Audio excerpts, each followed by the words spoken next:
കടകംപള്ളി സുരേന്ദ്രനും കുടുങ്ങാൻ പോവുകയാണ് എന്ന് തന്നെ പറയാം. മുൻ ദേവസ്വം മന്ത്രിയായിരുന്ന കടകംപള്ളി സുരേന്ദ്രനെ ശബരിമല സ്വർണ്ണക്കൊള്ളയുടെ അന്വേഷണത്തിൽ ചോദ്യം ചെയ്യാൻ പോവുകയാണ്. കഴിഞ്ഞ ദിവസം അറസ്റ്റിലായ മുൻ ദേവസ്വം ബോർഡ് പ്രസിഡന്റ് പത്മകുമാർ കൊടുത്ത മൊഴിയിലാണ് കടകംപള്ളിയെ ചോദ്യം ചെയ്യലിലേക്ക് നയിച്ചത്. സ്വർണ്ണപ്പാളിയുടെ അറ്റകുറ്റപ്പണികൾക്കായി ഉണ്ണികൃഷ്ണൻ പോറ്റി സർക്കാരിന് അപേക്ഷ നൽകിയിരുന്നു. ഇത് പരിശോധിച്ച് ഉചിതമായ നടപടി എടുക്കാനാണ് കടകംപള്ളി സുരേന്ദ്രൻ അന്ന് ആവശ്യപ്പെട്ടത് എന്നതാണ് മൊഴി.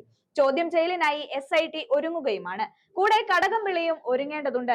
കാരണം സ്വർണം കെട്ട ആർക്കും ഇതുവരെ കള്ളം പറഞ്ഞ് പിടിച്ചു നിൽക്കാൻ സാധിച്ചിട്ടില്ല എന്ന് മാത്രമല്ല, സത്യം വെളിച്ചത്ത് കൊണ്ടുവരാൻ വേണ്ടി കട്ട വരെ ഓരോരുത്തരായി ഒളിച്ചു നിൽക്കാൻ പോലും സമ്മതിക്കാതെ അറസ്റ്റ് ചെയ്തുകൊണ്ടിരിക്കുകയാണ്.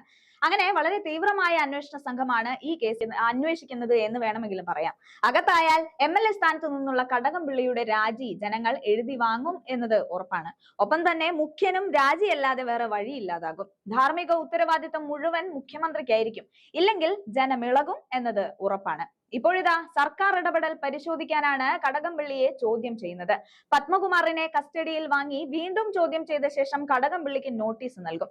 പത്മകുമാർ ഇപ്പോൾ തന്നെ കടകംപള്ളിയുടെ കാര്യം പറഞ്ഞ് എല്ലാ സൂചനയും നൽകി കഴിഞ്ഞു. ഇനി ഒന്നുകൂടി പറയുമ്പോൾ കടകംപള്ളിക്ക് അകത്തേക്കുള്ള വഴി എളുപ്പമാകും. പോറ്റിക്ക് ദേവസ്വം മന്ത്രി കടകംപള്ളിയും ഇപ്പോഴത്തെ വാസവനുമൊക്കെയായി പരിചയമുണ്ടായിരുന്നെന്നും അന്വേഷണ സംഘത്തിന് വിവരം ലഭിച്ചു കഴിഞ്ഞു. പോറ്റിയുടെ കൊള്ളയെക്കുറിച്ച് അറിവുണ്ടായിരുന്നോ അതോ മന്ത്രിയുടെ മുന്നിലെത്തിയ നിവേദനം ബോർഡിന് കൈമാറുക മാത്രമായിരുന്നു എന്നീ കാര്യങ്ങൾ പരിശോധിക്കും എന്നാണ് അറിഞ്ഞതെങ്കിലും സത്യത്തിൽ എല്ലാം SITക്ക് കിട്ടിക്കഴിഞ്ഞു. ഇന്നലെ വരെ കടകംപള്ളി കിടന്ന് ഉരുണ്ടത് നമ്മൾ കണ്ടു. ഞാൻ കണ്ടു എന്ന് സമ്മതിക്കുന്ന വാക്കുകൾ പറയുന്നില്ലെങ്കിലും എല്ലാം ആ മുഖത്ത് കാണുന്നുണ്ടായിരുന്നു. ദേവസ്വം ബോർഡിന്റെ ഒരു തീരുമാനത്തിലും മന്ത്രിക്കോ വകുപ്പിനോ പങ്കില്ലെന്നതാണ് അന്നത്തെ ദേവസ്വം മന്ത്രി കടകംപള്ളി പറഞ്ഞത്.